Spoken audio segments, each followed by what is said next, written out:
ariko Imana iramubwira ngo nubwo bavuze ngo ntabwo uri uwo kubaho, iramubwira ngo na nyuma ya zero, na nyuma ya zero irakora.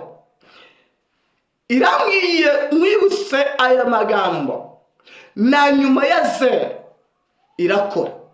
Kabiri, irambwiye mwibutse hari ibihe wabayemo bikomeye ku buzima bwawe, nabwo abantu bafata ijambo rikomeye, baravuga ariko wibuke Imana yitamure ku buzima bwawe, ikagukiza, ikakurokora, ikagutabara.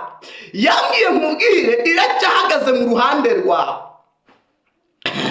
iracyahagaze mu ruhande rwawe. Ninde uzagutandukanya n'urukundo rw'Imana? Ninde uzagutandukanya n'imbabazi z'Imana? Ninde uzagutandukanya no gukomera kw'Imana? Ninde uzagutandukanya no gutabara kw'Imana? Imana yambwiye mubwire ngo nubwo batari bakwifurizaga ibyiza, ariko yo inejejwe no kukugezaho ibyiza. Imana inejejwe no kukugezaho ibyiza. Imana inejejwe no gucingura ibyari byaracinzwe ku buzima bwawe. Imana inejejwe no gucingura akazi kari karacinzwe ku buzima bwawe. Imana inejejwe no gucingura ubukwe bwari bwaracinzwe ku buzima bwawe. Imana inejejwe no kugusubiza muri famiye yawe nubwo byari byaracinzwe.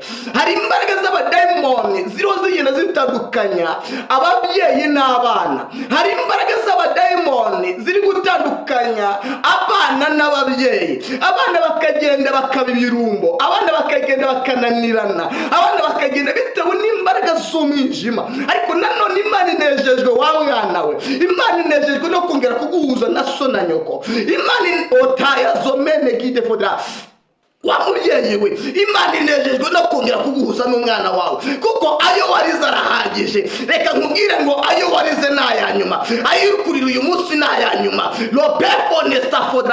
Iri jambo rikikugeraho, ayo warize n'ayanyuma. Imana igiye kugusubiza umuryango wawe, kuko irambye nkubwire ngo ntabwo uri uwo kwandagara, ntabwo uri uwo kwandagara, ntabwo uri uwo kwandagara. Hanyuma umaze igihe kinini uruhijwe n'ikintu cyitwa urushako. Ariko icyatumye urushwa n'urushako si uko utarufite, urushako urarufite, ahubwo wagezemo kubyara biranga. Bisigaye bituma umugabo akubwira amagambo yose ashaka, nuko abishaka nuko bikubwira. Rajya nkubwire ngo ayo